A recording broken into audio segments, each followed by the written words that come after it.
जब उसने जन्म लिया तब वो बाकी बच्चों की तरह रोया नहीं, बल्कि उसने शेर की तरह एक जोरदार दहाड़ मारी। उसने स्वयं ब्रह्मा जी से एक वरदान लिया था, जिससे वो किसी भी युद्ध में जाने से पहले अगर अपनी कुल देवी निक्को भल्ला के मंदिर में जाकर यज्ञ पूर्ण कर लेता तो उसे युद्ध में कोई नहीं हरा पाएगा। वो एक ऐसा महारथी था जिसने स्वयं नारायण रूपी श्री राम और लक्ष्मण को अपने नागपश अस्त्र में बांधकर शत्रु सेना में हाहाकार मचा दिया था। दोस्तों, हम बात कर रहे हैं इंद्र पर जीत पाने वाले इंद्रजीत की, यानी कि मेघनाथ की। आज की वीडियो में हम आपको इंद्रजीत के बारे में कुछ ऐसी बातें बताएंगे जिससे आज भी दुनिया अनजान है। दोस्तों, जब दुष्ट रावण ने माता सीता को लंका में रखा था, तब प्रभु श्री राम ने अपनी अंगूठी देकर हनुमान जी को लंका भेज दिया था और कहा था कि सीता से कहना कि तुम्हारे राम तुम्हें जल्द ही लेने आएंगे। जब हनुमान लंका पहुँचे तो वहाँ पर उनका सामना रावण के खूंखार और ताकतवर असुर सेना से हुआ। हनुमान ने अपने पराक्रम और वीरता से उन सभी राक्षसों का वध कर दिया। ये खबर रावण को मिलते ही उसने बहुत ही ज्यादा हैरान हुआ और उसने क्रोध में आकर अपने बेटे अक्षय को हनुमान जी से युद्ध करने के लिए भेज दिया। अक्षय रावण का सबसे छोटा पुत्र था। उसकी वीरता देवों के समान थी। वो स्वभाव में बहुत सरल था। उसे युद्ध से नफरत थी और वो हमेशा वेदों में अध्ययन में ही लीन रहता था। लेकिन वो अपने पिता के सामने ये साबित करना चाहता था कि वो भी एक योद्धा है और अपने पिता रावण की आज्ञा से वो 8 घोड़ों वाले कनाम्या रथ पर सवार होकर हनुमान जी से लड़ने के लिए चला गया। हनुमान जी को भी पता था कि अक्षय दूसरे असुरों की तरह नहीं है और उसे वो मारना बिल्कुल भी नहीं चाहते थे।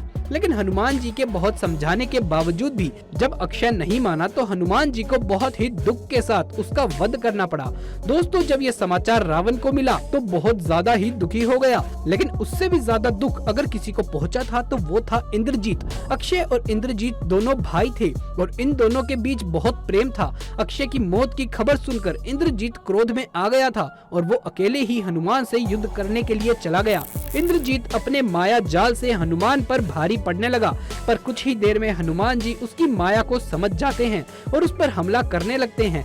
ये देखते हुए इंद्रजीत हनुमान के ऊपर कई सारे अस्त्रों का प्रयोग करता है, पर उनमें से कोई भी अस्त्र हनुमान जी को नुकसान नहीं पहुंचा पाता। अंत में इंद्रजीत हनुमान जी पर ब्रह्मास्त्र का प्रहार करता है और वो उन्हें बंदी बना लेता है। इसी बात से आप अंदाजा लगा सकते हैं कि वो कितना ज्यादा बलशाली था। दोस्तों, इंद्रजीत को इतना ताकतवर और पराक्रमी बनाने के पीछे रावण का ही योगदान है। रावण शुरू से ही चाहता था कि उसका बेटा अमर और सर्वशक्तिमान बने। इंद्रजीत रावण और मंदोदरी का बड़ा बेटा था। उसके जन्म के दौरान उसका रोना ऐसा लग रहा था कि मानो मेघ की गड़गड़ाहट हो, जिसकी वजह से उसका नाम मेघनाथ पड़ा। दोस्तों, मेघनाथ को रावण सर्वशक्तिमान बनाना चाहता था ताकि दुनिया में कोई दूसरा उसे हरा ना सके। रावण चाहता था कि उसका बेटा परम योद्धा हो और अत्यंत ज्ञानी हो। अपने बेटे को अमर बनाने के लिए उसने सभी ग्रहों और नक्षत्रों को ऐसी स्थिति में रहने के लिए आज्ञा दी जिससे उसके पुत्र को उसकी इच्छा अनुसार जन्म लेने का अवसर मिले। रावण के क्रोध और शक्ति के कारण सभी ग्रहों और नक्षत्र उससे डरते थे। मेघनाथ के जन्म के समय सभी ग्रह रावण की इच्छा अनुसार स्थिति में ही थे। सभी ग्रह इस प्रकार थे कि वो मेघनाथ की कुंडली में 11वें स्थान पर आ गए थे। हालांकि शनि देव ने रावण के आदेश को नहीं माना और वो मेघनाथ की कुंडली के बराबर स्थान पर चले गए। इस पर रावण क्रोधित हो गया और उसने शनिदेव को बंदी बना लिया।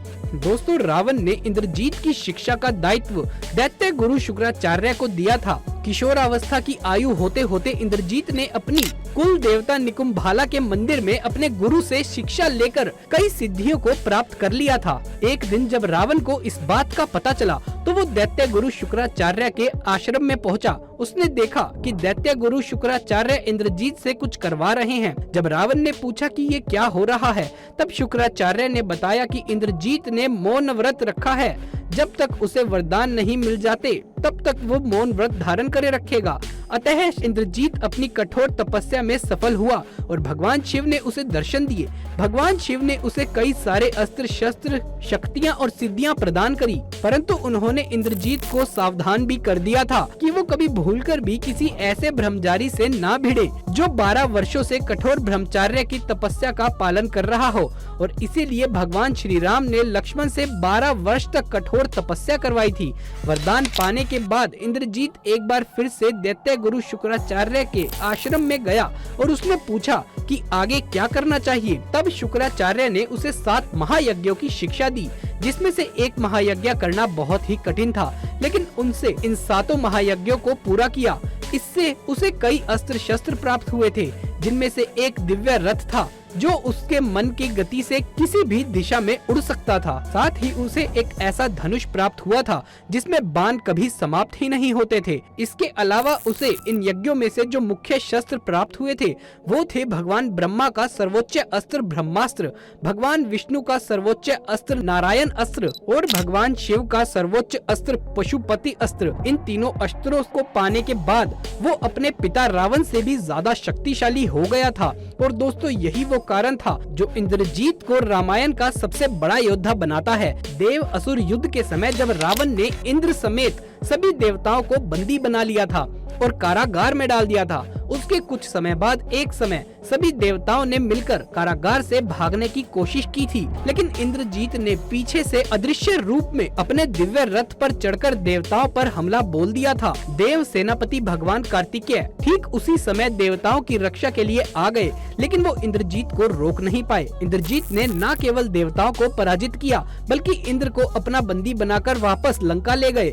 जब रावण जागा और उसने सारी बातें पता चली, तब रावण और इंद्रजीत ने ये निश्चित किया कि वो इंद्र का वध कर देंगे। लेकिन ठीक उसी समय भगवान ब्रह्मा जी लंका गए और उन्होंने इंद्रजीत को आदेश दिया कि वो इंद्र को छोड़ दे। इंद्रजीत ने ये कहा कि वो ये काम केवल तभी करेगा जब ब्रह्मदेव उसे अमर होने का वरदान देंगे, लेकिन ब्रह्मदेव ने ये कहा कि ये वरदान प्रकृति के नियम के विरुद्ध है, परंतु वो उसे ये वरदान देते हैं कि जब वो कुलदेवी निकुंभला का यज्ञ करेगा तो उसे एक दिव्य रथ प्राप्त होगा और जब तक वो इस रथ पर रहेगा तब तक कोई भी उसे नहीं मार पाएगा। लेकिन उसे एक बात का ध्यान रखना होगा, अगर कोई उसका कुल देवी निकुंभला का यज्ञ बीच में ही खराब कर देगा तो वही उसकी मृत्यु का कारण बन जाएगा। दोस्तों इंद्रजीत का ये पराक्रम हमें रामायण के युद्ध में भी देखने को मिला है। रामायण युद्ध के दौरान निकुंभकर्ण के वध के बाद रावण के पास केवल उसका एक ही पुत्र इंद्रजीत ही रह गया था। उसने इंद्रजीत को आदेश दिया कि वो युद्ध भूमि में प्रवेश करे। इंद्रजीत ने अपने पिता के आदेश पर सबसे पहले कुल देवी माता निकुंभला का आशीर्वाद लिया और उसके बाद रणभूमि की ओर चल पड़ा। जैसे ही युद्ध आरंभ हुआ, एक एक करके सारे योद्धा इंद्रजीत के हाथों वीर गति को प्राप्त हो गए।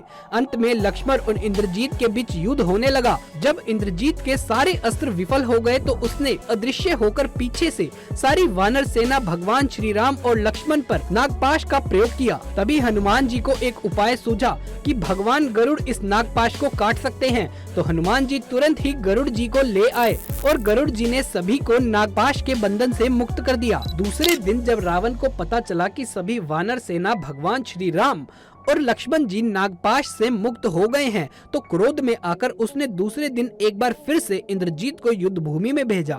इस बार इंद्रजीत ने रणभूमि में घोषणा की कि आज वो लक्ष्मण या राम में से किसी एक को तो मार ही देगा।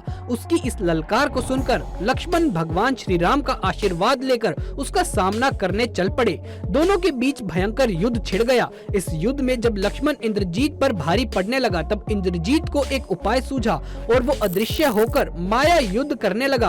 माया युद्ध में भी जब लक्ष्मण इंद्रजीत पर भारी पड़ने लगे तो क्रोध में आकर उसने लक्ष्मण पर पीछे से शक्ति अस्त्र का प्रयोग किया, जिससे लक्ष्मण तुरंत जमीन पर गिर गए।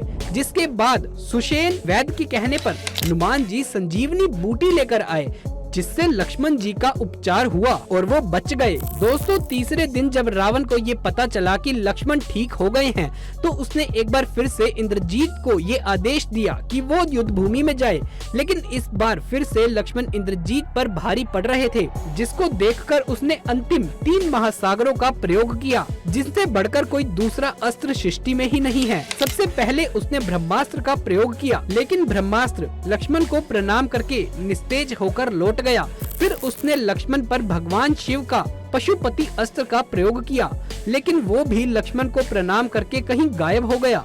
फिर उसने भगवान विष्णु के वैष्णव अस्त्र का प्रयोग किया, परंतु वो भी उनकी परिक्रमा करके लौट आया। अब इंद्रजीत समझ गया था कि लक्ष्मण एक साधारण नर नहीं बल्कि स्वयं भगवान के अवतार हैं और वो तुरंत ही अपने पिता के पास पहुंचा और उन्हें युद्ध न करने के लिए समझाने लगा। लेकिन रावण तब भी नहीं माना और उसने फिर से इंद्रजीत को युद्ध भूमि में भेज दिया। दोस्तों, इंद्रजीत एक पितृभक्त पुत्र था।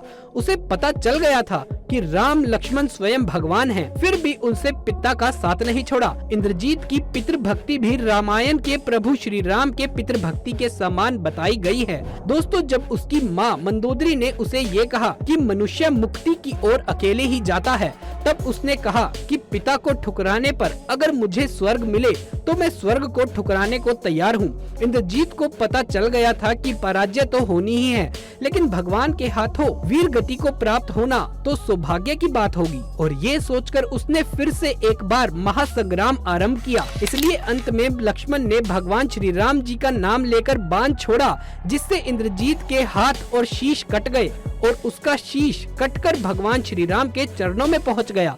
और इस तरह अंत हुआ सर्वशक्तिमान इंद्रजीत का। तो दोस्तों, ये है मेघनाद के बारे में वो जानकारी जिसका रामायण में भी ठीक से वर्णन नहीं है। जानकारी अच्छी लगी हो तो वीडियो को लाइक करें, अपने दोस्तों के साथ इसे जरूर शेयर करें। ऐसे ही वीडियोस आगे देखते रहने के लिए हमारे चैनल अमेजिंग लाइफ को जरूर से सब्सक्राइब कर लें। जल्द मुलाकात होगी अगली वीडियो में, तब तक के लिए आप सभी का धन्यवाद।